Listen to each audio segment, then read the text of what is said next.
चलो आज हम लोग नेशनल इनकम का दूसरा क्लास लगाने वाले हैं। इसमें हम लोग कैलकुलेशन का जो न्यूमेरिकल पार्ट है उसका बेसिक कॉन्सेप्ट सीखेंगे। सबसे पहले बेसिक वाला कवर तो हम लोगों ने थोड़ा थोड़ा किया था प्रीवियस क्लास में, जिसमें हम लोगों ने क्या क्या सीखा था याद है?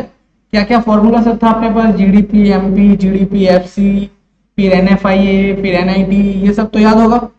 कैसे इसका लॉजिक था वो भी समझा होगा तुम लोग। लॉजिक याद है? तो अब आज हम लोग इसका कैलकुलेशन का मेथड सीखेंगे कि नेशनल इनकम एक्चुअल में कैलकुलेट किस तरीके से किया जाए। हम लोग नेशनल इनकम अगर तुम लोग को कोई बोल दे किस तरीके से कैलकुलेट करें, ये जीडीपी, एमपी, जीडीपी, एफसी का कॉन्सेप्ट पता था तुम लोग को, एनएनपी का मतलब पता था, ये सारे के सारे क्या है, ये नेशनल इनकम के एक पार्ट है। लेकिन जब कोई व्यक्ति तुमसे पूछ ले कि एक नेशन का नेशनल इनकम कितना है, उस समय थोड़ा सा तकलीफ होता है। तो सर नेशनल इनकम का एक्चुअल मतलब क्या है ये जानना पड़ेगा। अब देखिए सर, नेशनल इनकम के बारे में जब बात होता है ना, सोच के बताओ, एक इकोनॉमी है, एक इकोनॉमी में अगर दो व्यक्ति सिर्फ, कितना, दो इंसान, अब बताओ उस इकोनॉमी का, उस देश का टोटल इनकम कितना होगा? दोनों का जितना इनकम होगा इतना, यही तो। अभी बताओ दोनों का इनकम आएगा कहां से? कोई खर्च करेगा तभी तो किसी का इनकम होगा, यस और नो? कोई जब खर्च करेगा तभी तो किसी का इनकम होगा। तो सर जितना खर्च हो रहा है, जितना किसी और का खर्च हो रहा है, उतना ही किसी और का इनकम हो रहा है, हाँ कि ना? ठीक। दूसरा, अब ये बताओ जो आदमी का इनकम आया है वो खर्च किस पे कर रहा होगा? सोच के बताओ। प्रोडक्ट्स पे कर रहे हैं ना? तो मतलब सर अगर ये देखिए, अगर मैं बात करूं, तुम लोग अगर ध्यान से समझेगा इस चीज को, तुम लोग को यहाँ दिख रहा होगा सर, ये एक इकोनॉमी है अपना, इस इकोनॉमी में दो आदमी है, ए और बी। तो सर अगर हम लोग इसका टोटल इनकम, इस इकोनॉमी का अगर मैं टोटल इनकम के बारे में बात करूं तो मैं क्या कर सकता हूं? सबसे पहले ये दोनों का टोटल क्या कर लो, इनकम निकाल लेता हूं। ए का इनकम कितना है, बी का इनकम कितना है, तो मेरे को पता चल जाएगा इस नेशन का टोटल इनकम कितना है। ठीक। अब ये बताओ जो आदमी कमाता है उसको क्या करता है? खर्च करता है। अब सर खर्चा किस टाइप का होता है पता है? How many types of expenses are there? हम लोग जब खर्च करते हैं कितना टाइप का करते हैं, सोच के बता सकते हैं? जनरली देखो, अगर तुम लोग देखेगा, जब भी तुम लोग कमाता होगा किसी का भी घर में, अगर तुम लोग भी कमाएगा तो तुम लोग का खर्चा किस तरह का होगा एक बार देख ले। ये तुम लोग का अगर इनकम आता है, if you are earning some kind of income, तुम्हारा इनकम दो हिस्सों में डिडक्ट हो जाता है। मतलब कैसे? सबसे पहले एक तो होता है कंजम्पशन एक्सपेंडिचर, ठीक, तो खाने पीने का सामान कंज्यूम करने के लिए खर्च करते हैं। और दूसरा अपना इन्वेस्टमेंट एक्सपेंडिचर कर लेते हैं। क्या कर लेते हैं? Investment expenditure. ठीक, तो सर अगर मैं बोलूं मेरा इनकम कितना है बता सकता है? मेरा इनकम मेरा टोटल एक्सपेंडिचर है, यस और नो? बता सकते हैं? मैंने कितना कमाया, जितना मैंने खर्च किया वही तो मेरा इनकम है। तो सर ये तो इनकम मेथड तो समझ में आ गया। और दूसरा क्या हो सकता है सर, हम लोग टोटल इनकम कैसे निकाल सकते हैं किसी नेशन का? सर देश का टोटल खर्चा जोड़ लेंगे। क्यों सर? किसी का खर्चा किसी का इनकम होगा, किसी का खर्चा किसी का इनकम होगा, और जब किसी का खर्चा ही हमको पता चल गया तो टोटल इनकम भी पता चल जाएगा। ऑब्वियस सा बात है। तो यहाँ पे भी सर यही बात बोल रहा है, यहाँ पे ए का एक्सपेंडिचर जोड़ लेंगे, बी का एक्सपेंडिचर जोड़ लेंगे, तो सर अपने को नेशनल इनकम मिल जाएगा। यस, ठीक है। अब सर ये बताइए, ये जो खर्चा हो रहा है ये किस पे हो रहा है? प्रोडक्ट्स पे हो रहा है। सर प्रोडक्ट्स कितने टाइप के हो सकते हैं? यहां पे भी प्रोडक्ट हो सकता है, यहां पे भी प्रोडक्ट हो सकता है। एक कंजम्पशन पर्पज के लिए आ सकता है, एक कैपिटल वाले के लिए आ सकता है, इन्वेस्टमेंट वाला जिसे बोलते हैं हम लोग, उसके लिए भी आ सकता है। अगर मैं टोटल प्रोडक्ट को जोड़ लूं तो मुझे क्या मिल जाएगा? सोच के बताओ तो। टोटल प्रोडक्ट को मैं जोड़ तो टोटल एक्सपेंडिचर मिल जाएगा। टोटल एक्सपेंडिचर मिल गया तो मुझे क्या मिल गया?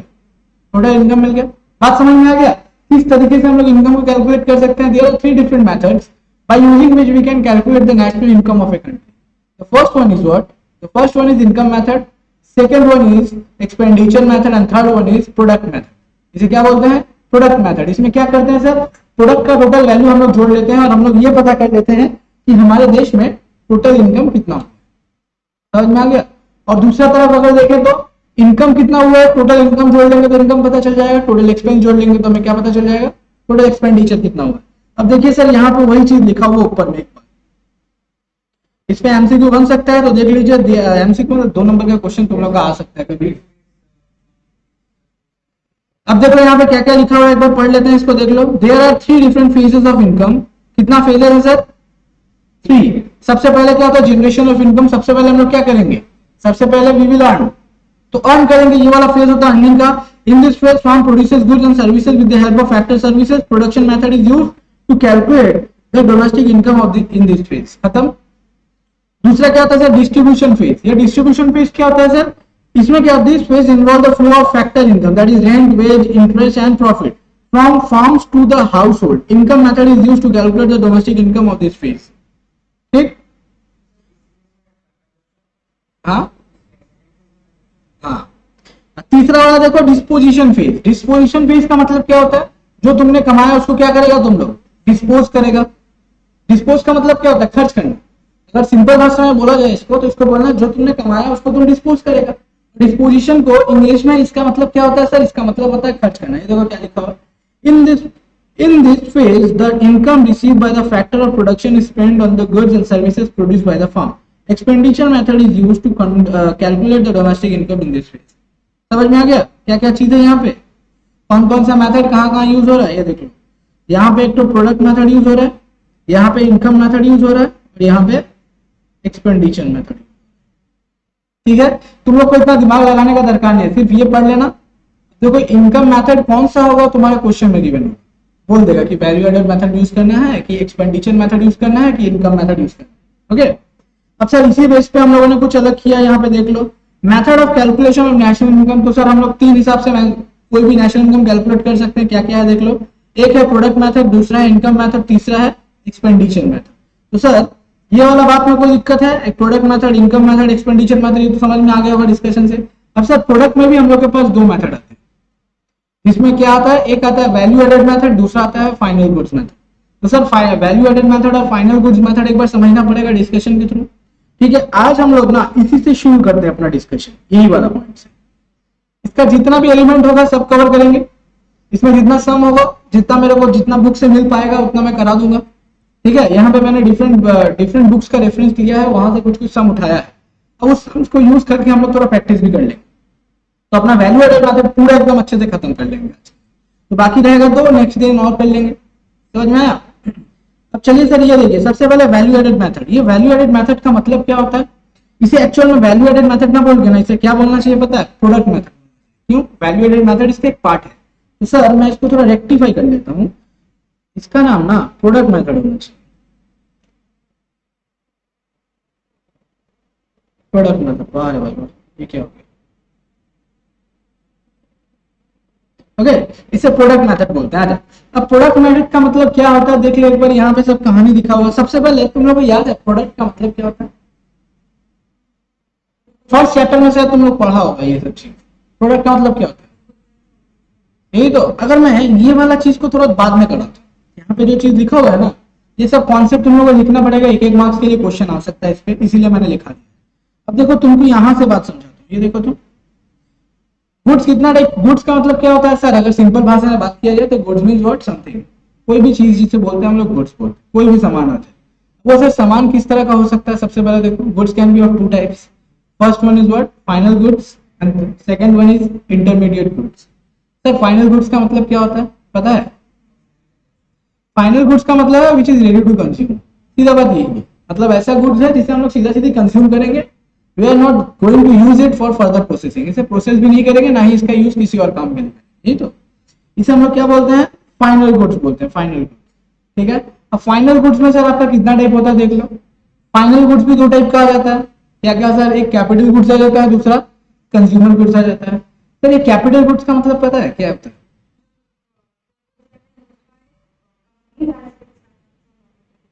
यही तो, कैपिटल गुड्स का मतलब क्या होता है सर? अगर मैं सिंपल से बताऊं ना कैपिटल गुड्स के लिए, इसे मैं ये बोल सकता हूँ प्लांट एंड मशीनरी। क्या प्लांट मशीनरी बोल सकता हूँ? तो हाँ वही है, इक्विपमेंट आ गए, प्लांट मशीनरी आ गई, ये सारे के सारे क्या है? कैपिटल गुड्स है। ऑन दी अदर हैंड अगर मैं कंज्यूमर गुड्स बोलूँ या कंजम्पशन गुड्स बोलूँ, वो क्या होता है सर? वो 2 टाइप के आ जाते हैं वापस से, एक ड्यूरेबल, एक नॉन ड्यूरेबल। सर ड्यूरेबल का मतलब क्या होता है बताओ? अब देखो तुम लोग का फाइनल कंजम्पशन के लिए देखो, तुम लोग फैन लेके आता है, यही तो। जब फैन लेके आता है कि वो ड्यूरेबल गुड्स है कि नॉन ड्यूरेबल गुड्स?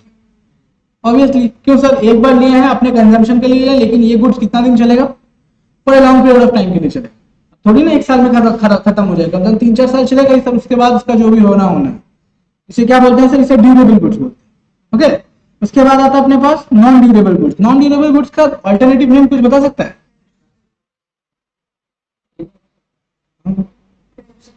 बस नॉन ड्यूरेबल गुड्स को हम लोग इंग्लिश में और इस नाम से बोलते हैं, इसे बोलते हैं पेरिशेबल गुड्स। अब सर पेरिशेबल गुड्स का मतलब क्या होता है? सर ऐसा गुड्स जो 1-2 दिन में खत्म, इसका जिंदगी 2 दिन का ही होता है, उससे ज्यादा नहीं चलता। जैसे बता सकता है, कोई एग्जांपल बता सकता है? प्लास्टिक का बोतल, अब ये तो लॉन्ग लाइफ चलता है, ये तो इमोर्टल है, मरता ही नहीं है। देखिए जितना भी आता है अपने पास तो पता ही है ना, वेजिटेबल है, फ्रूट्स है, ये सारे के सारे क्या है, ये लोग थोड़ी ना लॉन्ग टर्म में चलेगा। आज जाके पटल खरीद के लाओ, कल तक देखो लाल हो जाता है, ठीक कि नहीं? जितना भी सब्जी होता है, वेजिटेबल होता है, फ्लावर तो भाई और डेंजरस, वो तो 2 दिन के अंदर ही खत्म। ये सब क्या है? ये सारे के सारे पेरिशेबल गुड्स। और एक्चुअल में इसका यूज क्या होता है? इसका यूज कंजम्पशन पर्पस के लिए होता है। समझ में आ गया गुड्स का स्ट्रक्चर क्या क्या है? एक बार चल यहाँ पे पढ़ लेते हैं, यहाँ पे जो जो चीज लिखा हुआ है पढ़ लेते हैं, देखिए यहाँ पे क्या क्या चीज लिखा हुआ है एक बार। सबसे पहले लिखा हुआ goods. Good is defined as any physical object, natural और मैन मेड और service render that could command a price in the market. मतलब सर सीधा सीधी बात बताइए तो क्या क्या बोल रहा है? तो सर गुड्स में सबसे पहले चीज क्या है? वो फिजिकल भी हो सकता है, इंटेंजिबल भी हो सकता है। What do you mean by intangible sir? कोई गुड्स इंटेंजिबल हो सकता है? यस, ये देखो सर्विस, तुम बोलेगा कैसे? फोन का टॉपअप कराता है ना, कैसे कराता है वो? क्या तुमको दिखता है? नहीं। It is a kind of service provided by service provider of phone, जो भी अपने लोग का आता है, वोडाफोन, आइडिया, माइडिया, जो भी है, वो लोग सर्विस प्रोवाइड करते हैं। ये भी एक्चुअल में क्या है? इट इज अ प्रोडक्ट, ये एक टाइप का गुड्स है। लेकिन हम लोग अगर गौर से देखेंगे तो क्या निकल के आता है? ये सर्विस है। समझ में आ गया? दूसरा देखो गुड्स का टाइप बोला तो इंटरमीडिएट गुड्स। इंटरमीडिएट गुड्स का मतलब क्या होता है देख ले एक बार। These are the goods which are either meant for further production or are purchased for resale purpose. किस लिए? रीसेल पर्पस या प्रोडक्शन पर्पस। तो रॉ मटेरियल कहाँ जाएगा? फाइनल गुड्स होगा कि इंटरमीडिएट गुड्स होगा? ठीक है, क्योंकि वो प्रोडक्शन में यूज होने वाला है। अब एक दुकानदार अगर कोई सामान खरीद के अपने दुकान में रखता है और उसे बेचने के लिए, that is retailer. If A retailer is buying any kind of product from the wholesaler for selling purpose, so that product will be known as what? Final goods or intermediate goods. Why? Because that person is buying that goods for resale purpose. यही तो तुमको देखना क्या है intermediate goods में? 2 चीज देखना है। क्या वो गुड्स जो तुम खरीद रहा है उसे क्या तुम प्रोडक्शन पर्पस में यूज कर रहा है? If yes then it is intermediate good. और दूसरा क्या था? If you have bought this good for resale purpose then it is also classified as an intermediate goods. अब देखो फॉर एग्जांपल दिया हुआ raw material good purchase by the trader for resale, fuel used by the producer. सही बात है, fuel used by the producer. अगर fuel used by you, अगर तुम लोग कोई फ्यूल यूज करता है तो क्या है वो? क्या है वो? कंजम्पशन गुड्स है कि इंटरमीडिएट गुड्स? जैसे सर हम लोग जो इलेक्ट्रिसिटी कंज्यूम करते हैं, this is what? This is a consumption goods. On the other hand if a factory is using the electricity, it is known as an what? इसे intermediate good. Okay, समझ में आ रहा है ये वाला चीज? कर दे बीच में, बंद करना होगा तो कर देना अपने हिसाब से। जब लगेगा तो बंद करना। अभी लगेगा तुमको गर्मी लग रहा है, गर्मी लग रहा है तो बंद कर देना, ठंडा लग रहा है तो बंद कर देना। फॉर एग्जाम्पल यहां तक का बात तो समझ में आ गया होगा, ये वाला पॉइंट समझ में आ गया। अब देखो यहाँ पे क्या है? Electricity use in factory etcetera. Demand for intermediate good is derived demand. क्या होता है ये? Derived demand. डिराइव्ड डिमांड का मतलब पता है क्या? नाम देखो, डिराइव्ड का मतलब पता है? नहीं पता?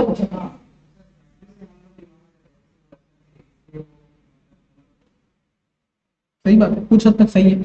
अब एक बात बताऊं, डिराइव्ड का मतलब नहीं पता चल रहा, इसका वर्ड का मतलब समझो खुद को। इसका मतलब डेरिवेशन का मतलब पता है? मतलब पता है? देख डेरिवेशन का मतलब पता है ना, अपने लोग फॉर्मूला डिराइव करते हैं। फॉर्मूला कहां से डिराइव करते हैं? एक कॉन्सेप्ट होता है, उसको तुम छोटा छोटा छोटा करके क्या आता है? एक फॉर्मूला खड़ा करके। यही तो फॉर्मूला का अपने आप आ गया? नहीं, उसका एक पीछे बैकग्राउंड है, वहां से खींच खींच के लाए, इसको छोटा किए। वही अवस्था यहाँ पे है। यहाँ पे जो डिमांड है ना, ये इटसेल्फ नहीं क्रिएट होता, इसका डिमांड हमेशा किसी ना किसी के साथ से, समझ में? डायरेक्ट डिमांड का मतलब ये अकेले इसका कोई डिमांड नहीं है, इसका डिमांड कहां से आता है? किसी के कारण आता है, कोई व्यक्ति है जिसके कारण इसका डिमांड आता है, समझ में आ रहा है? अब देखिए यहाँ पे एग्जांपल लिखा हुआ है, demand for wool is dependent on the demand on sweater. सही बात है, स्वेटर का जितना डिमांड होगा वूल का भी उतना ही डिमांड होगा, यस और नो? यही वाला बात बोला, these goods lie within the production boundary, these goods are purchased for value addition।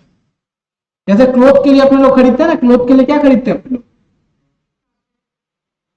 वही तो फैब्रिक खरीदते हैं, वो एकदम काटता वाटता है, वो दूसरा फेज में आ जाता है। फर्स्ट फेज में हम लोग क्या बनाते हैं? धागा बनाते हैं, कॉटन से धागा बनाते हैं, वो दूसरा, वो भी इंटरमीडिएट गुड्स हो जाता है। फिर क्लोथ बनता है, वो भी इंटरमीडिएट गुड्स।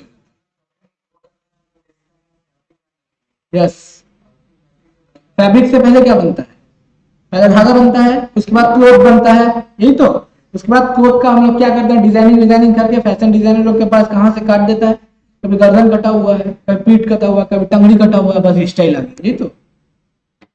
समझ में आ गया? इंटरमीडिएट गुड्स, डायरेक्ट डिमांड का टोटल मतलब क्या होता है ये सब। चलिए, अब फाइनल गुड्स का मतलब बताने का दरकार है। तो फाइनल गुड्स का मतलब क्या होता है? एक्चुअल में it is a finish goods, that's all. ये कुछ है नहीं सर, ये क्या है? It is a kind of finish good जिसे हम लोग क्या करते हैं? डायरेक्ट कंजम्पशन के पर्पस के लिए यूज करते हैं। These are those goods which are either meant for final consumption or capital formation। मतलब इस गुड्स को हम लोग क्या करते हैं?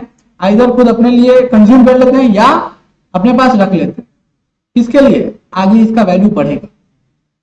For example, bread purchase by a consumer, machinery purchase bye A factory etcetera, ये सब क्या है? ये सारे के सारे क्या है? फाइनल गुड्स में आते हैं।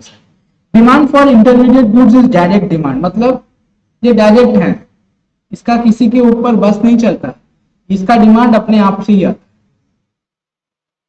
For example, demand for car by consumer, एक आदमी कार डिमांड कर रहा है, इसका डिमांड किसी और चीज से इंफ्लुएंस नहीं है। इवन कार का डिमांड के कारण तुम्हारा दूसरा इंडस्ट्री चल जाए। बोलो कैसे? तुम कार का जितना डिमांड करेगा, तुम्हारा टायर का डिमांड उतना ज्यादा आ जाएगा। तो tyre is actually what sir? वो दो फेज में भी आ जाएगा, इंटरमीडिएट भी हो जाएगा, फाइनल गुड भी हो जाएगा। सर क्यों? देखो, क्योंकि कभी कभी हम लोग सेपरेटली खरीदते हैं ना, कभी सेपरेटली इंडिविजुअली जाकर बोलते भाई मेरे को टायर था, तब वो क्या? तब वो फाइनल गुड हो जाता है। लेकिन जनरली क्या आता है? गाड़ी के साथ ही आता है। यस, वो ड्यूरेबल गुड्स है एक्चुअल में, बना बेचो। These goods lie outside the production boundary. There is no further value addition take place in this goods। यही तो, इसमें कोई वैल्यू एडिशन का चांसेस नहीं रहता है, सीधा सीधी एकदम रेडीमेड है। खत्म हो गया। तीन चीज आप लोगों को समझ में आया होगा। अब देखिए यहाँ पे कुछ नोट्स लिखा हुआ है, नोट्स वाला एक बार पढ़ लेते हैं, देखते हैं नोट्स में क्या लिखा हुआ है। In classifying goods as intermediate goods और final goods, what is important is not that goods but the use of which the goods is to be put. मतलब उसका यूज को देखना है, उसका गुड्स को मत देखो। You are supposed to watch the use of the goods. A bread purchased by a family is the final goods, but when purchased by a baker, it is the intermediate goods. Yes or no? तुमको goods देख के नहीं बता सकते, तुम उसका use देखना पड़ेगा। पहले ही बोला ना, अगर तुम ब्रेड खरीद रहे हो कंज्यूम करने के लिए तो ये कंज्यूमर गुड्स बन गया। लेकिन ऑन दी अदर हैंड, अगर तुम ये ब्रेड खरीद रहे हो बेचने के लिए, रीसेल पर्पस के लिए, देन ये क्या हो जाएगा? Then it will be intermediate goods. Similarly, अगर तुम कोई दुकानदार है, तुम सैंडविच वाला है, सोच के देखो, अगर तुम सैंडविच वाला है, तुम उसको लिया और उसको क्या बना के बेचेगा? सैंडविच बना के आगे सेल कर देगा। तो ये तुम्हारे लिए क्या हो जाएगा? ये तुम्हारे लिए क्या गुड्स हो जाएगा? इंटरमीडिएट गुड्स हो जाएगा। बात समझ में आ रहा है? ये वाला चीज का पूरा केस समझ में आ गया है? देख लो, machinery purchase by a factory for production purpose is the final goods, while the machinery purchase for resale purpose by a trader is an intermediate goods. खत्म हो गया वाला चीज। देख ले, यहाँ पे कुछ पूछना है तो एक बार पूछ ले,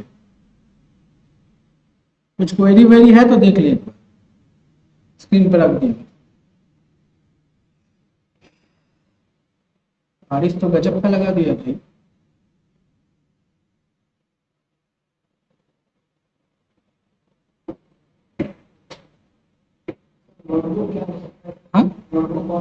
नोटबुक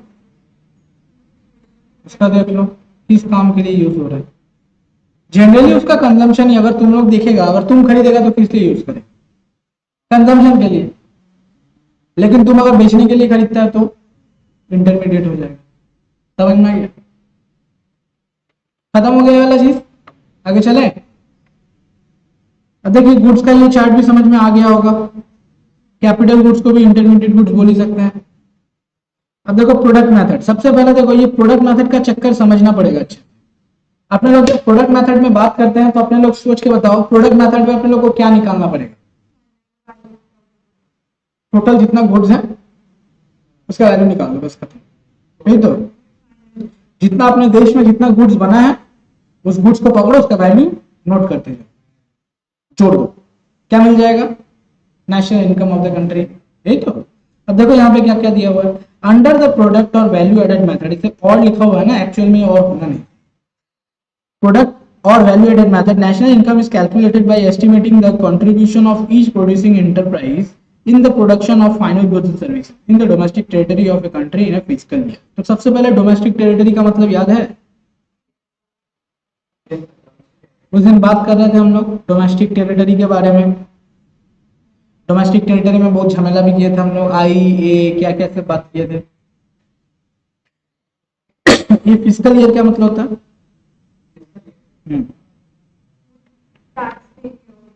बस यही तो, एक टाइप का मान के चलो ना, फाइनेंशियल ईयर ही होता है। कब से शुरू होता है ये?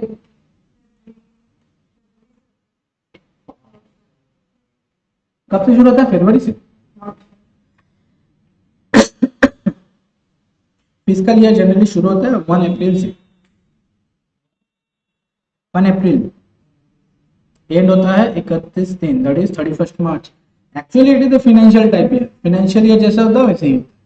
लेकिन फिस्कल ईयर में क्या होता है, तुम बोला स्कूल, सही है, अपने लोग सेशन वाइज चलता है। समझ में आ गया? अब देखो सबसे पहले मुझे क्या करना पड़ेगा पता है, whenever we are going to calculate the national income of a country, तो सबसे पहले मुझे आइडेंटिफाई करना पड़ेगा कि देखो मेरे देश में टोटल प्रोड्यूसिंग यूनिट्स कितने। देख सबसे पहले मुझे क्या आइडेंटिफाई करना पड़ेगा? सबसे पहले मुझे आइडेंटिफाई करना पड़ेगा कि मेरे देश में टोटल प्रोड्यूसिंग यूनिट्स कितने। यही तो देखो जनरली क्या होता है, प्रोड्यूसिंग यूनिट्स पता चल जाएगा, उससे पहले और एक चीज करना, उसमें हम लोग को देखना पड़ेगा टोटल सेक्टर कितने। क्या देखना पड़ेगा? टोटल सेक्टर कितने, और हर सेक्टर में कितने प्रोड्यूसिंग यूनिट्स हैं, सबका टोटल करेंगे। सबका टोटल करके वहां से देखेंगे वो लोग टोटल में कितना गुड्स बनाए हैं। अब उस गुड्स को बनाने के लिए उसने कितना खर्च किया है माइनस करेंगे, उसके बाद पता चलेगा मेरे को टोटलिटी में एक्चुअल में मेरे देश में कितना गुड्स बना है। समझ में? एक बार इसको पढ़ो, एक बार इस चीज को पढ़ो, देखो सब कुछ लिखा हुआ है। अब देखो यहाँ पे क्या क्या चीज आ रहा है। सबसे पहले देखो identification and classification of the producing enterprise which employ factor input. Factor inputs का मतलब पता है? वही factor cost, land, labour, capital हो से। Identifying the producing enterprise which employ the factor inputs and classifying the producing enterprise. ठीक है, खत्म, एक ही बात है, दो बार लिखा। All producing enterprise can be classified under 3 heads. क्या क्या हो सकता है? एक प्राइमरी, दूसरा सेकेंडरी, तीसरा टर्सरी। सब प्राइमरी में क्या आता है, जितना भी नेचर से कंसर्न रहेगा सब प्राइमरी में। उसके बाद जितना भी एग्रीकल्चर से मैन्युफैक्चरिंग रिलेटेड रहेगा वो सब सेकेंडरी में, और जो दोनों को सपोर्ट करता है वो टर्सरी में। अब इसमें क्या क्या आ जाता है देख ले। प्राइमरी में ये देखो जितना land, water, forest, mines etcetera, this sector include agricultural, allied activities, fishing, mining and quarrying, ये सब चीज आता है इसमें। उसके बाद सेकेंडरी में it is also called the manufacturing sector. Enterprises in this sector transform one type of commodity into another type of commodity. तीनों सेक्टर में इंक्लूड है।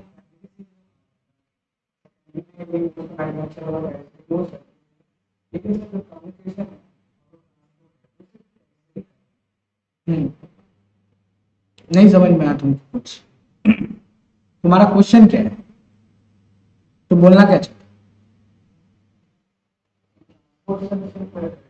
तुम बोलना है कि ये जो शर्ट है वो तीनों सेक्टर में आता है। तो सर सबसे पहला देखो शर्ट बनने के लिए क्या चाहिए? सिल्क चाहिए, कॉटन चाहिए। कहाँ से आता है वो? एग्रीकल्चर फेज से आता है। अब वो सिल्क कॉटन जो भी रहता है उसका कन्वर्जन होता है किस में? क्लोथ में, फिर कपड़ा में। अब वो जो कॉटन का क्लोथ तक आने का फेज कहाँ से कवर करेगा? कॉटन से वो जो मिल तक पहुंचा है, कहां से पहुंचा है?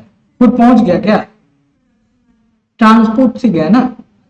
कैसे गया? ट्रांसपोर्ट से गया ना। और ट्रांसपोर्ट किस फेज में, टर्शरी में है। समझ में आया बात।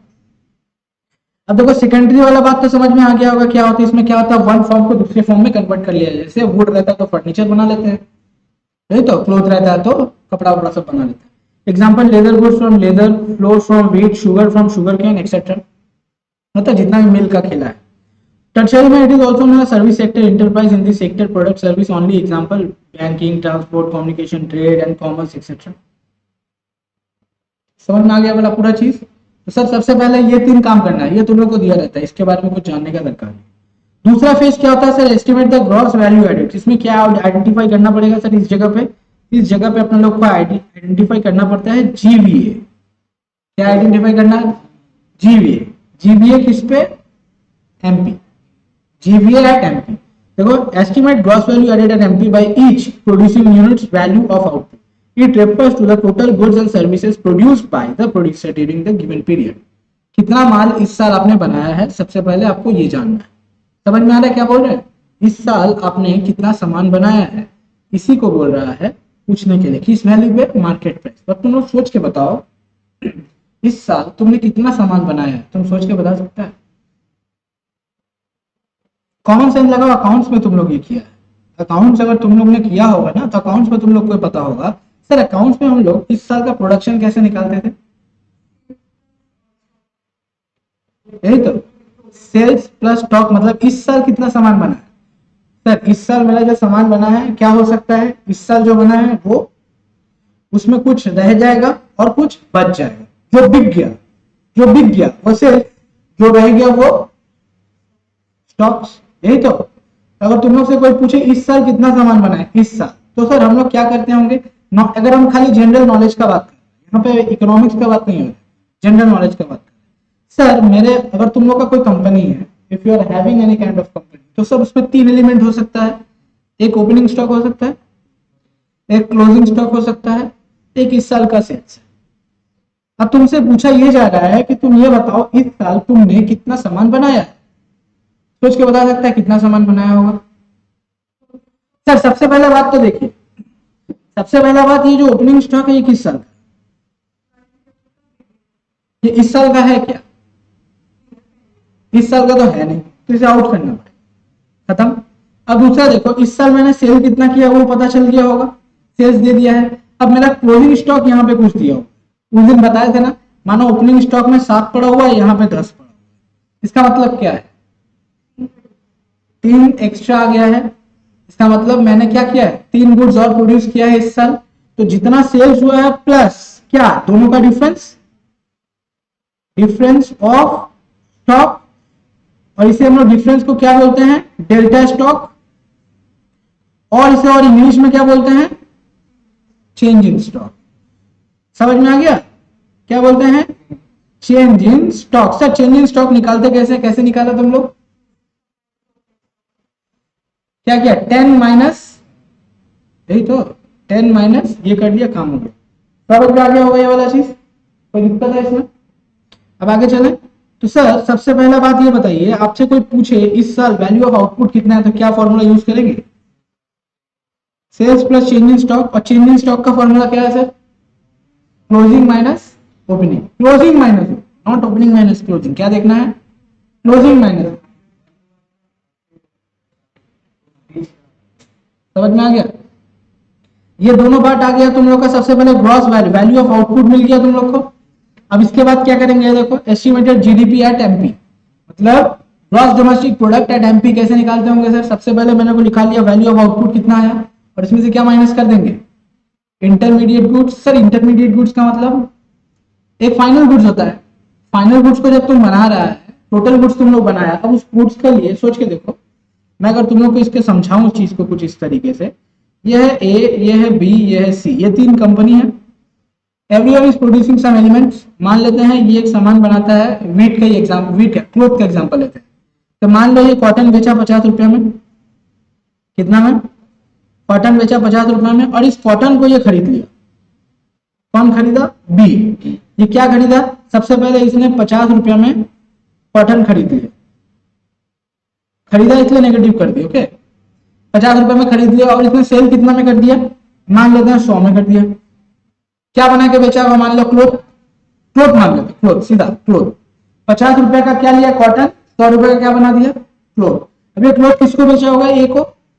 ए ने क्या किया, 100 रुपए में क्लोथ खरीदा होगा। अब उसने क्या किया, इसको 200 रुपए में क्या बना के बेच दिया, शर्ट बना के बेच दिया 200 रुपए में। ठीक, तो यह वाला बात समझ में आ रहा है। अब तुम सोच के बताओ, आज के डेट में अगर मैं पूछूं कि मेरे देश में टोटल कितना का इनकम हुआ है, बता सकता है तुम? देखो कितना इनकम हुआ है, सोच के बताओ, सोच के बताओ कितना तुमने इनकम किया है।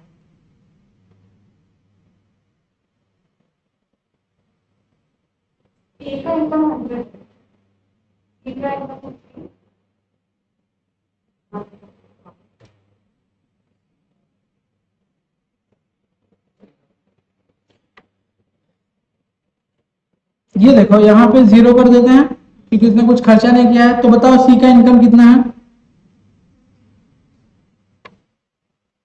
बी का इनकम कितना है, सी ए का इनकम कितना है। अब बताओ इस इकोनॉमी में अगर यही 2 जन है, इस इकोनॉमी में कितना जन है, ये 3 जन है बस। एक मिनट, क्या हो गया, अच्छा, इस इकोनॉमी में ये 3 जन है, कितना इनकम हो गया बता दो थोड़ा इकोनॉमी का, कैसे आया 200। सबका इनकम जोड़ दिया ना, पहला मेथड। अगर प्रोडक्ट मेथड से चले तो सारा प्रोडक्ट को जोड़ लो, सबका प्रोडक्ट जोड़ लो और उसमें से माइनस क्या कर देंगे, इंटरमीडिएट कंजम्पशन। यही तो, सारा प्रोडक्ट कितना आ रहा है, ए का प्रोडक्ट 200 है, बी का प्रोडक्ट 100 है और सी का प्रोडक्ट 50 है। तो सर सबको जोड़ देंगे तो क्या आ जाएगा, 200 प्लस 100 प्लस 50। अब इसमें से माइनस क्या करेंगे, सोच के बताओ, इंटरमीडिएट कंजम्पशन। सबका इंटरमीडिएट कंजम्पशन हुआ है ना, देखो सी का कोई कंजम्पशन का इंटरमीडिएट, उसका 0। बी का कितना है बताओ तो, 50 और इसका कितना है बताओ, ए का है 100। यही तो, अब करके देखो तो 200 आ रहा है क्या, सी। ये देखो ये 100 ये 100 कट गया, ये 50 ये 50 कट गया, तो बचा कितना सर, 200। अल्टीमेटली 200 ही आ रहा था। अपना अगर सिंपल तरीके से बात करें तो, सिंपल तरीके से जब इकोनॉमिक्स का बात किए थे तो इस तरह दिखा, मेरे को ये वाला फॉर्मूला दिख रहा था, ये समझ में भी आया होगा मोस्ट ऑफ द केसेस। तुम लोग ये वाला बात समझ में आया तो कैसे कैलकुलेट किए। अब इसको मैंने क्या किया, एक फॉर्मूला में ब्रेक किया। फॉर्मूला क्या था सर, ये था, देख लो, gross value added in MP. तो वैल्यू ऑफ आउटपुट, सारे का आउटपुट ले लो और उन्होंने जितना खर्च किया है मतलब उसको बनाने के लिए। सर ये क्यों किया गया, सोच के बता सकता है।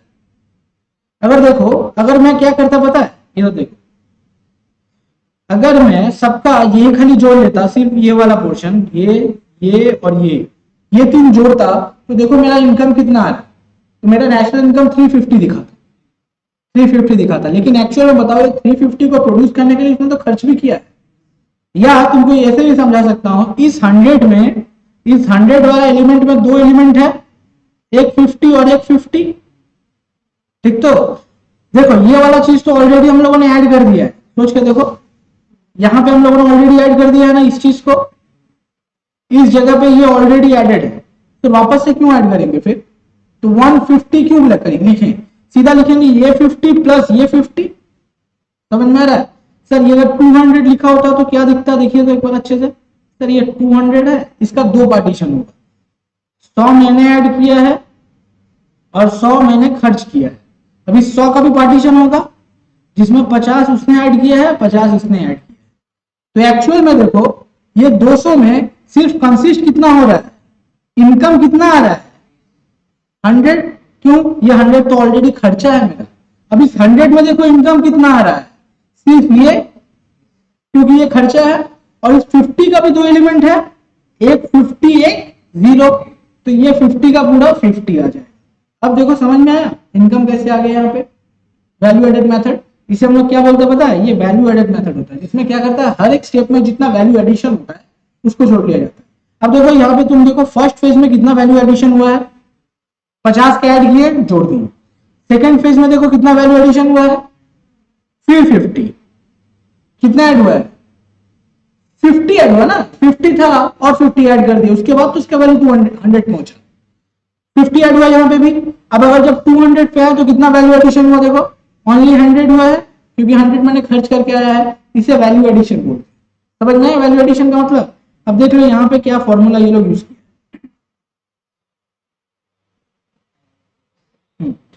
अब देख लो ये वाला चीज दिख गया, तो क्या क्या था sir, summation of GVA at MP, gross value added at MP. कैसे निकालेंगे sir, value of output minus intermediate consumption. तो ये वाला पता है, तो ये वाला में कोई दिक्कत है, इंटरमीडिएट कंजम्पशन पता होगा, जीवीए एमपी भी पता होगा। अब तो चीज समझ में आ रहा होगा और क्लैरिटी आया होगा। अब सर जीवीए एमपी जब निकाल लेते हैं तो उसमें अब क्या करना पड़ेगा, तो सर मेरे पास जीवीए एमपी आ गया है। अब इसमें क्या करेंगे, estimation of national income, the last step is to estimate the और calculate the national income is what, NNPFC करना पड़ेगा। ये जो जीवीएमपी है ना, इसे एक और नाम से जानते हैं, पता है, तुम लोग अपना कॉपी में लिख लेना इसको। जीवीएमपी को हम लोग और क्या बोलते हैं, जीडीपी एमपी। ओके, ये जो चीज है ना, ये वाला चीज, इस चीज का दूसरा नाम क्या है, GDP MP, gross domestic product at market price. तो सर सबसे पहले ये बताओ, अगर तुम लोग से कोई पूछे जीवीए का मतलब क्या, बता सकता है क्या होता है, gross value added at market price. अब ग्रॉस वैल्यू एडेड का मतलब क्या होता है ये बताओ, कितना आपने वैल्यू एडिशन हुआ है। मतलब वैल्यू एडिशन का मतलब जो पहले का खर्चा मैंने किया है उसको हटा देना है, सिर्फ मैंने जितना ऐड किया है वैल्यू उसको जोड़ लेना है, बस जितना मैंने जोड़ा है सिर्फ उसी को लेना और कुछ नहीं लेना। समझ में आ गया क्या बोले। अब देख लो यहां से तो जीडीपी एमपी आ गया है। अब जीडीपी एमपी से मुझे किधर जाना पड़ेगा, एनएनपीएफसी पे। सर एनएनपीएफसी का मतलब नेशनल इनकम को एनएनपीएफसी बोलते हैं, क्या बोलते हैं, नेशनल इनकम को हम लोग अगर अपना टर्मिनोलॉजी में सीखें तो इसे क्या बोलते हैं, net national product at factor cost, net national product at factor cost. अब तुम लोग को याद होगा जीडीपी से एनएनपी में कैसे आएंगे, सोच के बताओ। अब चलो यहां पे लिख के देता हूं, तुम लोग मेरे लिए फॉर्मूला बना के, ओके, तुम लोग को फॉर्मूला बनाना है। ये देखो मेरे को जाना कहां पे है, मेरे पास है जीडीपी एमपी है मेरे पास, ये तो। अब मेरे को जाना कहां पे है, एनएनपीएफसी पे जाना है। तो सर सबसे पहले एक एक करके काम करेंगे, ओके, एक एक करके। तो मेरे को एनएनपीएफसी में जाना है, तो मैं यहां पे लिख दूं एनएनपीएफसी का मतलब क्या होता है, एनएनपीएफसी। एनएनपीएफसी का मतलब सर मेरे को जीडीपी से जाना क्या है, तो जीडीपी भी लिख दूंगा, जीडीपी एमपी। अब बताओ जी से एन पे जाना है, ग्रॉस से सबसे पहले जी और एन का डिफरेंस देख लो, क्या डिफरेंस होता है दोनों का, डेप्रिसिएशन, हटा दो डेप्रिसिएशन यहां से, हो गया, जी से एन पे पहुंच गए। अब उसके बाद यहां पे डी है, यहां पे एन है, क्या करें, एनएफआई ऐड करेंगे, net factor income from abroad, क्या नाम है उसका, एनएफआईए, हो गया। उसके बाद क्या करेंगे, अब एमपी से कहां जाना है, एफसी। एमपी में क्या ऐड रहता है, इनडायरेक्ट टैक्स, तो उसको भी हटा देंगे ना, क्या नाम से है, नेट इनडायरेक्ट टैक्स। यही फॉर्मूला होना चाहिए, याद है।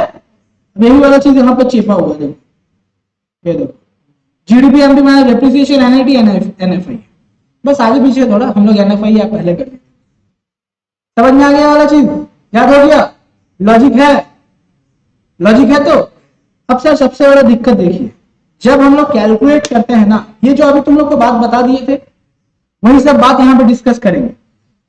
प्रिकॉशन का मतलब क्या होता है, सोच के बता सकता है, प्रिकॉशन का मतलब इंग्लिश में जनरल मीनिंग पता होगा,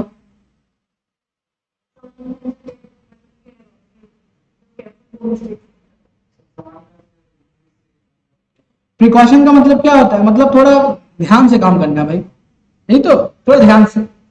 प्रिकॉशन मतलब यही होता है एक्चुअल में बोला जाए तो, मतलब सर थोड़ा ध्यान से काम कीजिएगा, बस यही बात, थोड़ा गलती ना हो जाए।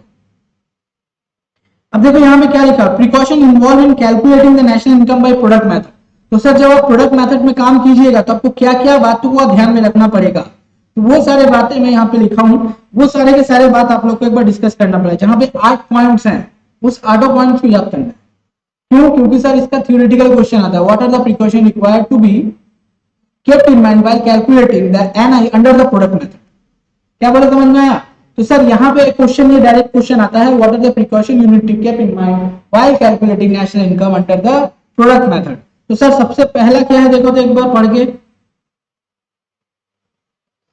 Cell and purchase of second hand goods. Second hand goods का मतलब क्या होता है?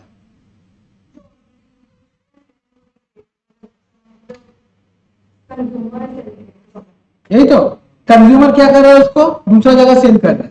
अब सोच के बताओ, अगर कोई कंज्यूमर वापस से सेल करेगा तो क्या वो फिनिश गुड्स जो है, फिनिश गुड्स से क्या वो इंटरमीडिएट गुड्स बन जाएगा? सोच के बताओ। सेकेंड हैंड गुड्स का मतलब क्या होता है? सेकेंड हैंड गुड्स का मतलब होता है at the time of purchase मैंने उसको रखा था, मैंने उसको कंजम्पशन के लिए रखा था, लेकिन after a specific expiry of a specific time मैं क्या कर रहा हूँ, उस चीज को बेच दे रहा हूँ, और उससे मैं क्या रिकवर कर रहा हूँ, कुछ अमाउंट ऑफ इनकम। जैसे मोबाइल, मोबाइल के बारे में पता ही होगा, हम लोग जब भी मोबाइल खरीदते हैं तो मेजर उद्देश्य क्या होता है, what are the major objective behind buying a mobile? Sir consume करना। 10,000 का मोबाइल खरीदा, और ये 10,000 का जो तुमने मोबाइल खरीदा वो नेशनल इनकम में ऐड हो गया होगा, ठीक तो? अब सोच के बताओ, ये वाला मोबाइल जब तुम वापस से बेचेगा, तुम जब वापस से बेचने जा रहा है किसी और को, तो तुमको फिर 5,000 इनकम हुआ होगा, क्योंकि ये 5,000 वापस से ऐड कर दूं। सोच के बताओ, ये 5,000 जो मेरे को मिला मैं वापस से ऐड कर दूं? नहीं सर, नहीं करना है। क्यों? क्योंकि ऑलरेडी 10,000 पूरा का पूरा ऐड हो चुका है। अगर उस टाइम 5,000 ऐड होता ना, उस टाइम अगर 5,000 ऐड होता तो सर ये 5,000 भी ऐड करते, लेकिन मेरे को पता था कि मेरा कंजम्पशन है, 10,000 उसका वैल्यू है, 10,000 ऑलरेडी एडेड है, तो सर ये 5,000 जो इनकम आया इसको ऐड करने की आवश्यकता नहीं है, ठीक तो? समझ में आ गया? तो सर सबसे पहला बात क्या है, सेकेंड हैंड गुड्स जब भी आप सेल करोगे उससे जो भी इनकम आएगा, या जो सेकेंड हैंड गुड्स होता है उसका वैल्यू कभी भी आप किसमें नहीं जोड़ोगे, प्रोडक्ट मेथड में कभी भी मत लेना, ठीक है? क्यों? क्योंकि ऑलरेडी वो फाइनल गुड्स बन के आता है। हम लोग जब बेचते हैं ना, तो वो तो फाइनल गुड्स का कुछ हिस्सा बच जाता है, उसको बेचते हैं, लेकिन अपना तो कॉस्ट लग चुका है। समझ में आया? ये वाला चीज है पहला। अब देखो, should not be included in the national income but the commission if any earn by the broker of such a goods should be included. मतलब क्या है सर? ब्रोकर का मतलब पता है? मतलब एक आदमी है जो इंटरमीडिएट का काम करता है, दोनों के बीच में मिलाता है, बातचीत कराता है, माल भिजवा देता है और कुछ कमीशन ले लेता है। अब ये बताओ, वो आदमी जो कमीशन ले रहा है, फ्री में कमीशन ले रहा है? ही हैज प्रोवाइडेड सर्विस, और सर वो सर्विस जो प्रोवाइड कर रहा है वो फाइनल गुड्स है कि इंटरमीडिएट गुड्स है? हाँ, सोच के बताओ, वो फाइनल गुड्स है। तुमको अगर कोई सर्विस दे रहा है तो इंटरमीडिएट कहां से हो रहा है? सोच के बताओ। वो सीधा सीधी क्या है, वो फाइनल गुड्स है सर, वो आपको डायरेक्टली सर्विस दे रहा है ना, तो वो क्या किसी और से थोड़ी ना सर्विस दे रहा है, वो सीधा सीधी तुमको क्या दे रहा है, सर्विस दे रहा है, and that service is what, it is a final service. तो सर अगर फाइनल सर्विस पे आपको कोई भी इनकम होता है तो वो क्या होगा, ऐड करना पड़ेगा। ये वाला बात यहाँ पे बता रहे हैं।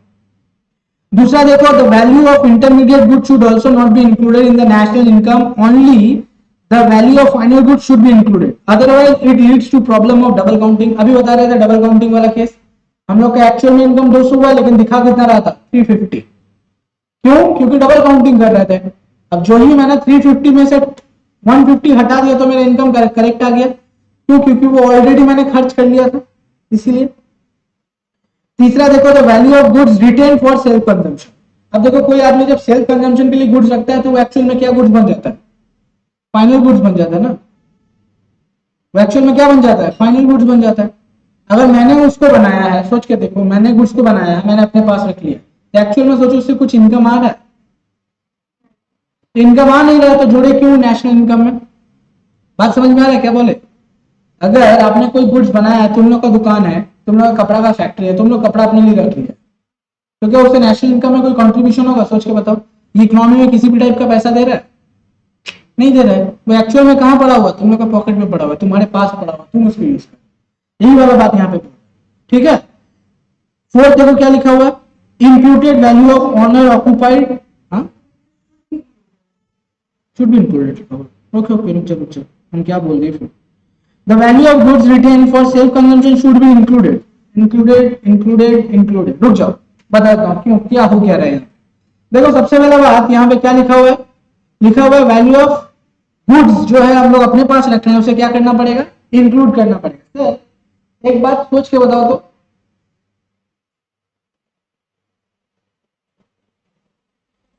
ए बी सी का है, इसने 50 दिया, इससे 100 दिया, यहाँ पे गुड्स का दाम कितना हो गया है 100 रुपीज, कॉस्ट पड़ रहा है 100 और मैं 100 जोड़ के उसके कितना में बेच रहा हूँ 200 में बेच रहा हूँ। ठीक, तो अगर मानो मैं उसको नहीं बेचूं, तो अगर मैं उसे ना बेचूं और मैं उसे सेल्फ कंजम्पशन के लिए रख दूं, तो बताओ, तुम बता सकते हो तो मेरा मेरा इनकम कितना हो रहा है। नेशनल में कुछ इनकम हुआ, नेशन में कुछ इनकम हुआ, सोच के बताओ। देखो यहाँ पे एग्जांपल से बता देता हूँ, नहीं समझ में आया फिर से बता रहा हूँ, सुनो। एबीसी है, 3 पार्टी है यहाँ पे। लास्ट वाला फेज जो हो रहा है ए का केस में, वो क्या कर रहा है, सामान बेच नहीं रहा है, अपने पास रख ले रहा है, बना के क्या कर ले रहा है, अपने पास रख ले रहा है। तो अब सोचो, अगर तुमको प्रोडक्ट मेथड से नहीं समझ में आ रहा है तो सिंपल एग्जांपल ले लें। सर बीसी का इनकम कितना हुआ है 50, इसका कितना इनकम हुआ है, इसका भी 50 हुआ ना, इसका भी 50। ठीक, तो इनकम एक्चुअल में कितना हो रहा है इकोनॉमी में 100, और ये कितना बेच रहा है, बेच तो रहा नहीं सर, अपने पास रख ले रहा है। तो बताओ इकोनॉमी में इसको ऐड करना चाहिए कि नहीं करना चाहिए, इकोनॉमी में कितना ऐड करें, मेरा इकोनॉमी का इनकम कितना है, सोच के बताओ, मेरे इकोनॉमी में इनकम कितना आ रहा है 100 ना। यही वाला बात यहाँ पे बोल, वो जो किस कॉस्ट पे लेंगे, जो कॉस्ट होगा उस कॉस्ट पे इसको ऐड करें। समझ में आया, हम शायद कुछ और सोच के बोलते हैं। The value of goods retain for self consumption should be included, किस वैल्यू पे लेंगे, कॉस्ट पे लेंगे, खत्म। Now imputed value of owner occupied house should be included as it may generate rent. ये इम्प्यूटेड वैल्यू का मतलब क्या होता है, नोशनल वैल्यू। क्या होता है, नोशनल वैल्यू, मतलब मैं अपने घर में रह रहा हूं, तो अगर कोई व्यक्ति अपने घर में रह रहा है ना, तो यहाँ पे ये बोला जा रहा है कि उसका इम्प्यूटेड वैल्यू निकालना। इम्प्यूटेड वैल्यू का मतलब क्या होता है, अगर मान लो तुम उस घर पे नहीं रहते, अगर मान लो तुम उस घर पे नहीं रहते तो क्या होता, तो सर आपको कहीं और रहना पड़ता है और आपको भाड़ा देना पड़ता है। वही वाला बात बोल रहा है, अगर आप अपने घर में रह रहे हो तो अगर आप नहीं रहते तो जो खर्च होता ना, वही वाला इसका इनकम, यही वाला बात बता, ठीक, इम्प्यूटेड वाला। उसके बाद क्या है, देखो एक बार, on account production of fix capital by household firms and the government should be included. वही वाला बात, जैसे कपड़ा था, अपने लोग कपड़ा बनाए थे, यहाँ पे क्या बना रहे हैं ये लोग फिक्स्ड एसेट, वो भी ऐड होना ही चाहिए। Domestic service are not included in national income, सही बात है, डोमेस्टिक सर्विस का भी ऐड करना चाहिए, सोच के बताओ। डोमेस्टिक सर्विस अगर घर में कोई काम करता है उसके लिए तुम पैसा चार्ज करने लगेगा थोड़ी, उसको तो नहीं कर सकते, यही वाला बात यहाँ बोल रहा है। However production of domestic services by paid employ person should be included, मतलब डोमेस्टिक सर्विस दे रहा है, कुछ आदमी को तुमने बाहर से बुलाया, वो घर में आके सर्विस दे रहा है, तो उसको तो ऐड करेंगे। लेकिन अगर आप अपने घर में खुद सर्विस दे रहे हो तो उसे थोड़ी ना ऐड करेंगे डोमेस्टिक सर्विस। बात समझ में आ रहा है, अपना घर में अगर तुम खाना बना रहे हो उसको क्या नेशनल इनकम में जोड़ लेगा, नहीं। लेकिन तुम्हारे घर में कोई आदमी तुम बुला के लाया, उससे काम करवा रहा है, वो खाना बना रहा है, तो अब तुम उसको पैसा दे रहे हो, तो ये क्या होगा, ये ऐड होगा। हाँ, ये नेशनल इनकम है, क्योंकि उस व्यक्ति का वो इनकम है, वो व्यक्ति पैसा कमा रहा है। हाँ, वो क्या दे रहा है, वो अपना सर्विस दे रहा है एक्चुअल में। देखो डोमेस्टिक सर्विस के केस में वो क्या दे रहा है, सर्विस दे रहा है। उसके बाद देखो क्या है, voluntary work done for its own sake for the community should be excluded as it is not for market purpose, मतलब सोशल वेलफेयर टाइप काम है। लास्ट वाला देखो, production out of leisure activity should be excluded as it is not done for selling purpose, मतलब मजाक मजाक में काम करती है, जिसका कोई पैसा का वैल्यू नहीं था, ऐसे ही काम कर लिया है, वो जो सामान बन गया है उसको प्रोडक्शन में मत लेना, मतलब ऐसे ही लिए। Production out of leisure activity, दिख गया, ये सारे के सारे क्या करने पड़ेंगे, याद करने पड़ेंगे, इसको याद करो।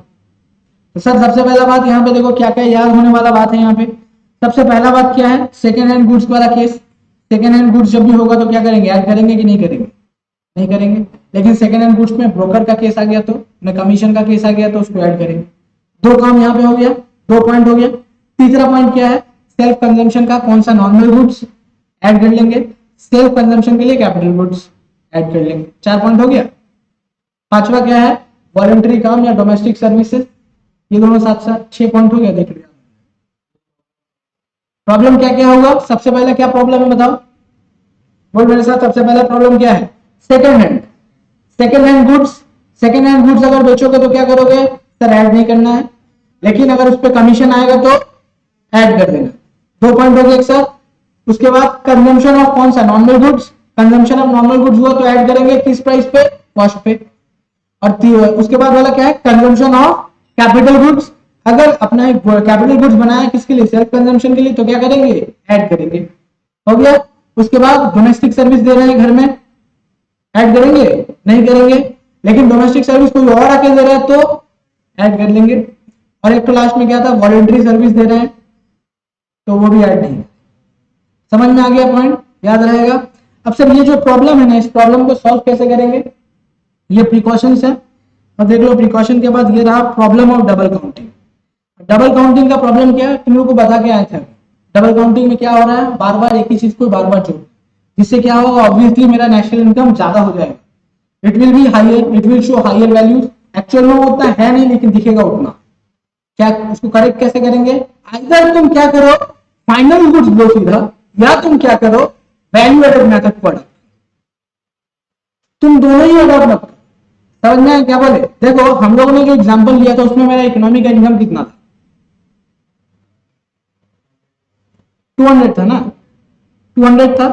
पहला आदमी जो सी था वो 50 कमाया था, बी भी 50 कमाया था, वेयर ए कितना कमाया था? वो 100 कमाया था। इकोनॉमिक इनकम कितना था? 200। ये सब किस मेथड से निकाले थे? ये वैल्यू एडेड मेथड से निकाले थे। सी ने कितना वैल्यू एड किया था? 0 से 50 तक लेके आया था, तो सी ने 50 का कंट्रीब्यूशन किया।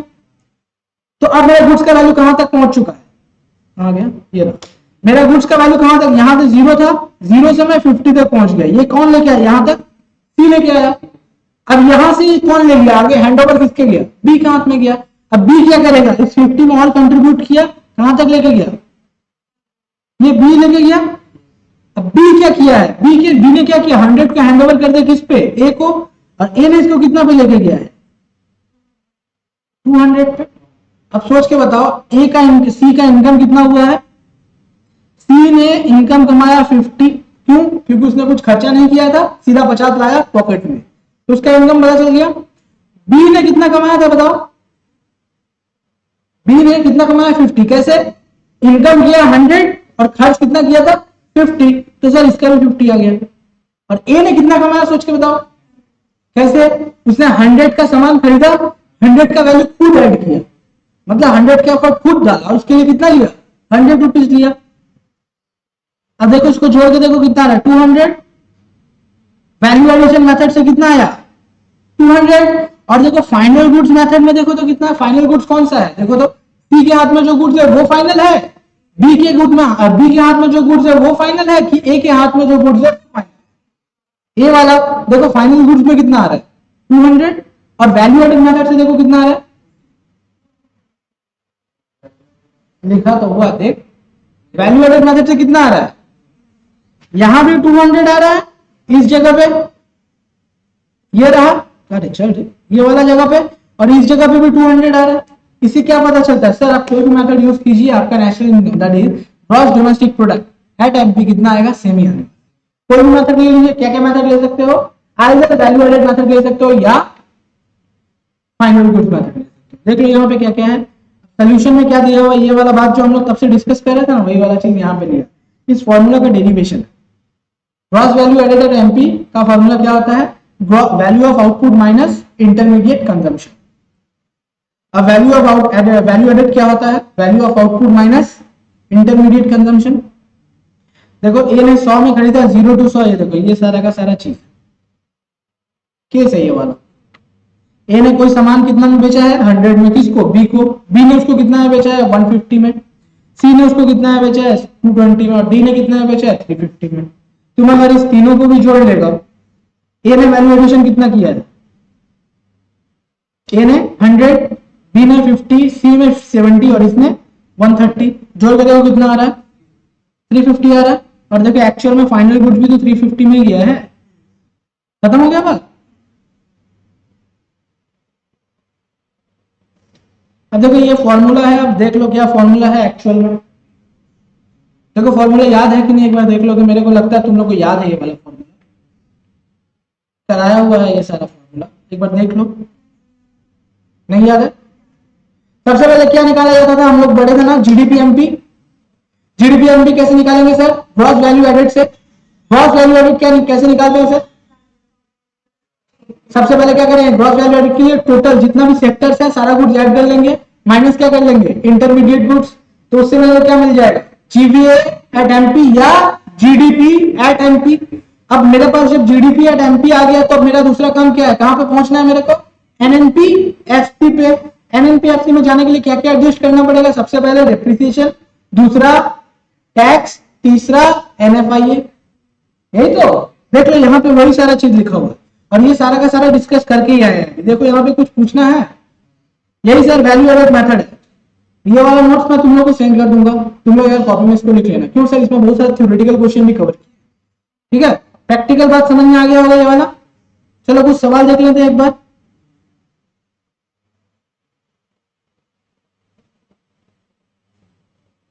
ये सवाल देखते हो एक बार।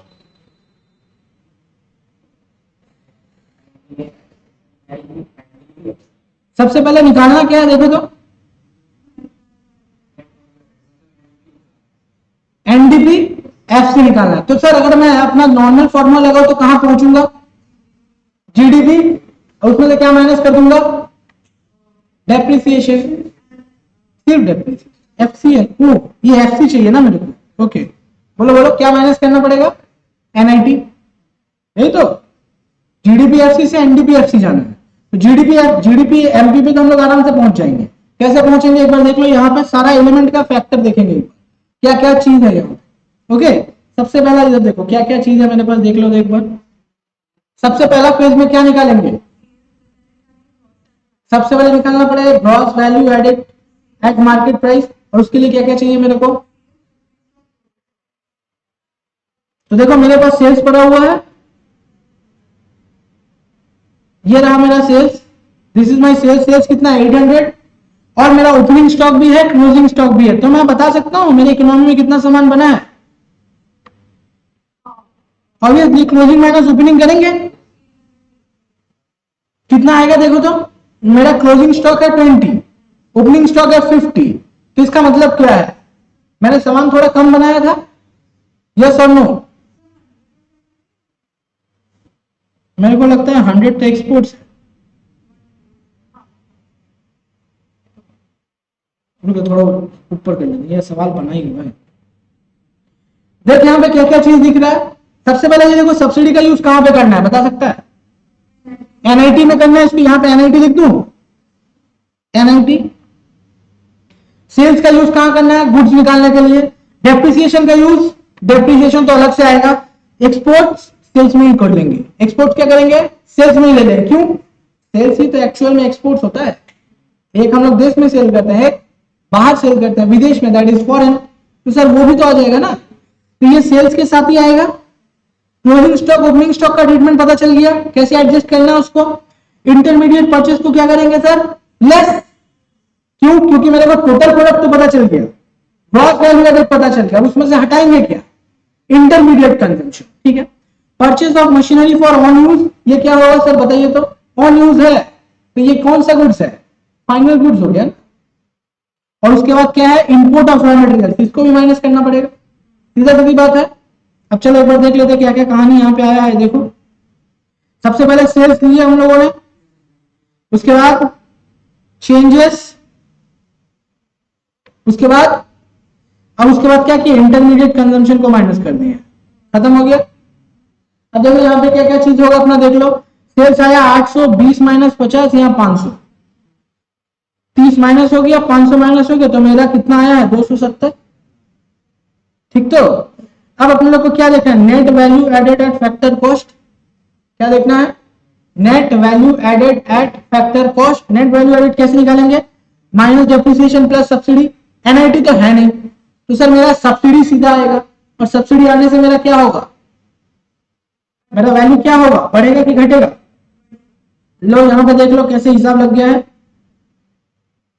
और यहाँ पे हम लोग को हम क्या बोले थे, एक्सपोर्ट को हम लोग टोटल में ले लेंगे, लेकिन ये लोग क्या बोल रहे हैं पता है, ये लोग बोल रहे हैं कि मान लेते हैं सेल्स के अंदर ही एक्सपोर्ट इंक्लूडेड, अगर नहीं होता तो क्या करते, अलग से। ओके, अगर हम लोग ऐड भी करते ना तो भी करेक्ट होता। क्यों, तब हम लोग नीचे नोट दे देते कि we have assume that export is not included in sales.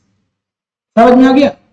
और रॉ मटेरियल जो किया हुआ यहाँ पे raw import of raw material, ये लोग क्या अज्यूम किया है कि इसी में ये इंक्लूडेड है। ठीक है, समझ में आ गया क्या क्या चीज बोल रहे हैं यहाँ पे, देख लो।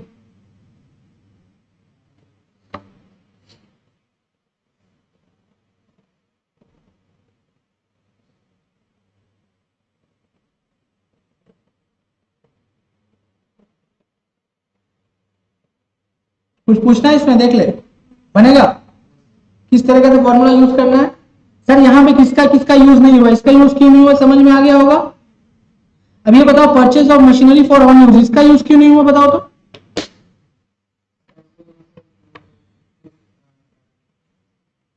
क्या बताओ भाई, मेरे को तो नहीं पता चल रहा। तुम लोग कुछ आइडिया है क्या किस लिए इसको नहीं लिया है, सोच के कुछ आइडिया बन सकता है।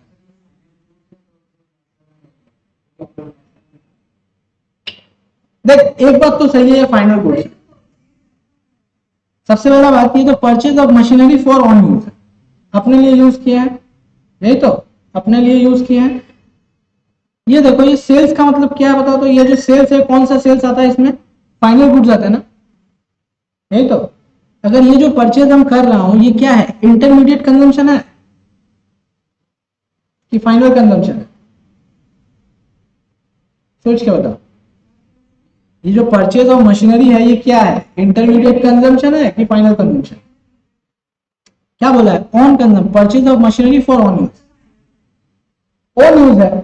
अगर ऑन यूज है, किधर तुम लोग कंफ्यूज हो गए, रुक जाइए इधर आते हैं, यहाँ पे पहुंचते इधर आ जाओ। सबसे पहले यहाँ पे आ जाओ, कहाँ गया,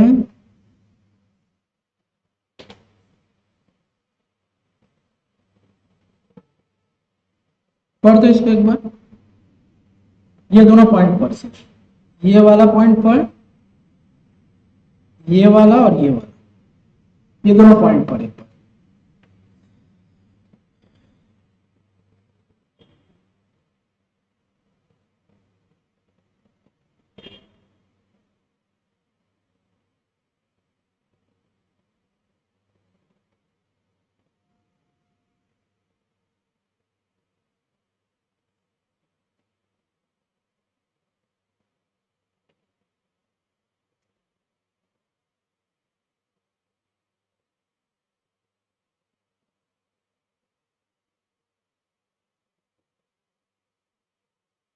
देख समझ में आया कुछ, क्या समझ में आया।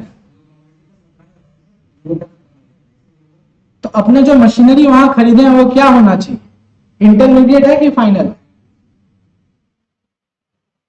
ये वाला चीज था ना। Machinery purchase bye factory for on consumption है, तब ऑन कंजम्पशन है तो क्या होगा, फाइनल कंजम्पशन हो गया। अब फाइनल कंजम्पशन का मतलब क्या है सर, ये तो इंटरमीडिएट, इसका एक्सपेंडिचर अपना ये जो अर्निंग होगा जिस आदमी का वो सेल्स में इंक्लूडेड है, टोटल में सोच के देखो सेल्स में इंक्लूडेड है ना। अब मैं वापस से क्या फिर ऐड करूं, मैं तो यहाँ पे सबका क्या ऐड कर रहा हूँ, ग्रॉस वैल्यू एडेड, ये तो ऑलरेडी सेल्स में एडेड होगा। टोटल इकोनॉमी का सेल देख रहे थे, मैंने जब खरीदा है सामान तो किसी ने सेल किया होगा और उसका सेल्स में तो सेल ऐड किया हुआ है ना ऑलरेडी, तो मैं वापस से क्यों ऐड करूं इसको, इसीलिए इसको हटा दिया। समझ में आ गया क्या बोले। अब ये देखो यहाँ पे क्या लिखा हुआ है, दूसरा वाला पॉइंट कहाँ गया, ये देखो सर्च, एक एक एलिमेंट पढ़ना, पहले एक एक एलिमेंट को पहले कंसीडर करना, सवाल बाद में। सबसे पहले एक एक एलिमेंट को कंसीडर करो। ये देखो लिखा हुआ है purchase of machinery to be use in the production unit, तो सर प्रोडक्शन यूनिट जो ही बोल दिया तो ये क्या बन गया है, इंटरमीडिएट कंजम्पशन बन गया, तो इसे हम लोग इंटरमीडिएट बोल देंगे IN। सेल्स क्या है सर पता है, उसके बाद इंटरमीडिएट कॉस्ट है, ये देखो ये भी इंटरमीडिएट हो गया है। ये इनडायरेक्ट टैक्स है, NIT में चला जाएगा। चेंज इन स्टॉक ऑलरेडी दे दिया है तो अच्छा बात है हम लोग के लिए। उसके बाद एक्साइज ड्यूटी है, ये क्या होगा सर, अरे ये क्या हो गया, ये भी NIT में चला जाएगा, चल ही नहीं। और लास्ट वाला क्या है, स्टॉक ऑफ रॉ मटेरियल्स। ये स्टॉक ऑफ रॉ मटेरियल्स को हम लोग कुछ करें क्या, सोच के बताओ तो।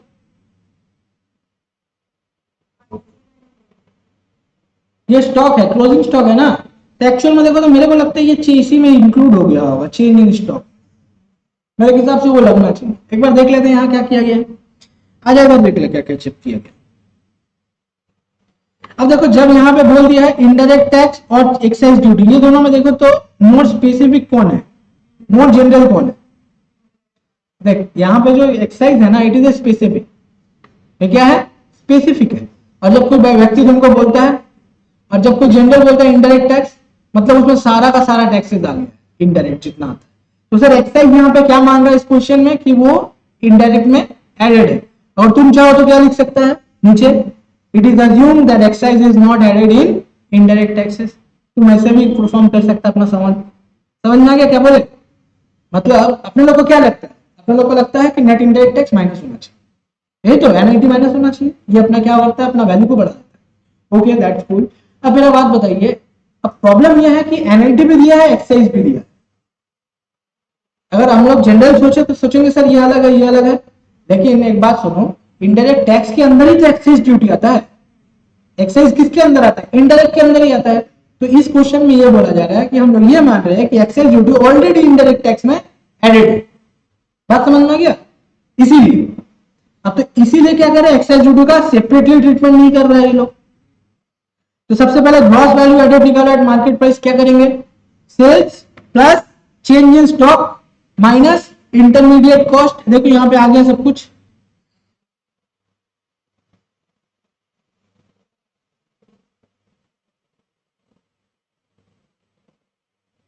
ठीक है।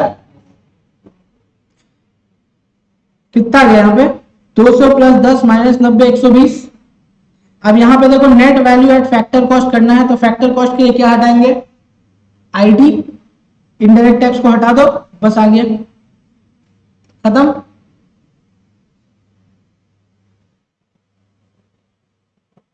देख एक बार 15 तुम लोग कर पाएगा, देखते हैं यहाँ पे क्या लिखा हुआ है इस पे, एक बार तुम लोग पढ़ इसको 15 वाला।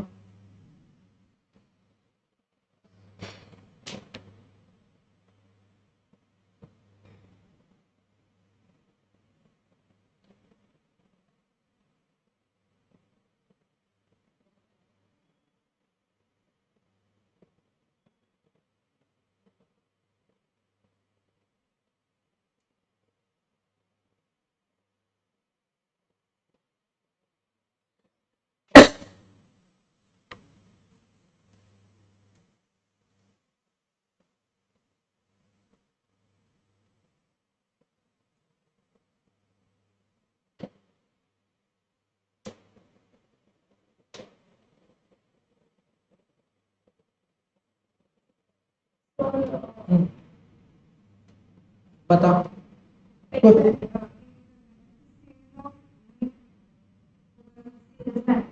हम्म,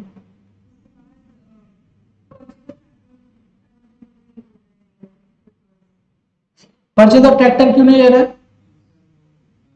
ऑलरेडी सेल्स में इंक्लूडेड होगा इसीलिए। उसके बाद wheat by the government from the farmer, मतलब सेल कहां से हो रहा है, ये दूसरा टाइप का सेल है।